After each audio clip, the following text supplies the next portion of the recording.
Guys, ഞാൻ എൻ്റെ നാട്ടിൽ പോകാനായിട്ട് അതിൻ്റെ ഒരു ചെറിയ സന്തോഷത്തിലാണ് ഞാനിപ്പോൾ.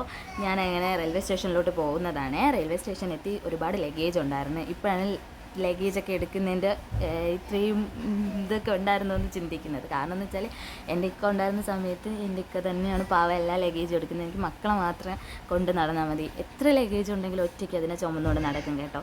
എല്ലാത്തിൻ്റെ എല്ലാ രീതിയിലുള്ള കാര്യങ്ങളും ഞാൻ മനസ്സിലാക്കുന്നുണ്ട്.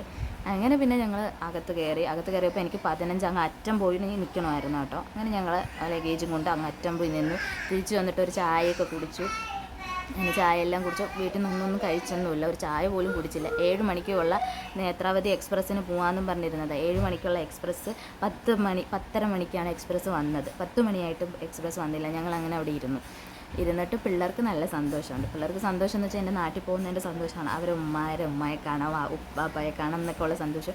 പിന്നെ അവരെ ചെല്ലങ്ങളെല്ലാം നടക്കും എന്നുള്ളൊരു സന്തോഷം, അതൊക്കെ ഉണ്ട് കേട്ടോ. അങ്ങനെ ഞങ്ങൾ എന്ത് ചെയ്തു, ഇവിടെ നിന്ന് ഒരുപാട് നേരം നിന്നു. 10 മണിക്കായിരിക്കും എന്ന് വിചാരിച്ച് വീണ്ടും അരമണിക്കൂറും കൂടി വെയിറ്റ് ചെയ്താണ് നിന്നത്. അപ്പോൾ കുഞ്ഞുങ്ങളെയൊക്കെ കൊണ്ട് കയറാൻ നല്ല പാടായിരുന്നു. ഭയങ്കര തിരക്കുണ്ടായിരുന്നു വണ്ടിക്കകത്ത്, നല്ല തിരക്കുണ്ടായിരുന്നു വണ്ടിക്കകത്ത്. അങ്ങനെ പിന്നെ ഞങ്ങൾ പാത്തുവിൻ്റെ കലാപരിപാടികളൊക്കെ ആരംഭിച്ച് അവൾ ഓരോന്നിട്ട് വാങ്ങിച്ചു തുടങ്ങി. ബാംഗ്ലൂരിന് അങ്ങനെ വാങ്ങിക്കരുത്, ഭംഗി കണ്ടൊന്നും വാങ്ങിക്കരുത് മോള്, എന്താണ് നോക്കിയിട്ടേ വാങ്ങിക്കാവുക. കോഫി ആയിരുന്നു, അവൾക്ക് ഇഷ്ടപ്പെട്ടൊന്നുമില്ല കോഫി. അവൾ വേറെന്തോന്നും പറഞ്ഞ് വാങ്ങിച്ചതാണ്, ഞാൻ ശ്രദ്ധിച്ചില്ലായിരുന്നു. പിന്നെ അവിടെ ഒരു ബോട്ടിൽ, ഞങ്ങളെ ബോട്ടിൽ തന്നെ. അപ്പം ഞാൻ വിചാരിച്ചു അതിനെ അടപ്പെടുത്ത് അതിനകത്ത് ഇട്ടിട്ട് ബോട്ടിലെടുത്ത് കളയാം, ഇല്ലെങ്കിൽ ഇവരിങ്ങനെ വെള്ളം നിറച്ചുകൊണ്ട് വരുമെന്ന് ഞാൻ കേട്ടിരുന്നു. അപ്പം നോക്കിയപ്പോഴത്തേക്ക് അടുത്ത് പൈസ കളയാൻ വേണ്ടിയിട്ട് ഒരു ചേച്ചി തലയണയും കൊണ്ടുവന്നിട്ട് 150 രൂപയെന്ന് പറഞ്ഞു. അപ്പം മോനെ 150 രൂപയ്ക്കൊന്നുമില്ല, 50 രൂപ തരുമെന്ന് വെച്ച് എന്ന് പറഞ്ഞ് തന്നിട്ട് അങ്ങ് പോയി. പിന്നെ ഞങ്ങൾ കുറേ നേരം എന്ന് വെച്ചാൽ ഫുഡൊക്കെ കഴിച്ച് കുറേ നേരം ഇരുന്ന് എല്ലാ സ്റ്റോപ്പുകളിലും നിർത്തി. ഞങ്ങൾ വണ്ടിക്കകത്തിരുന്ന് ഉരുകി.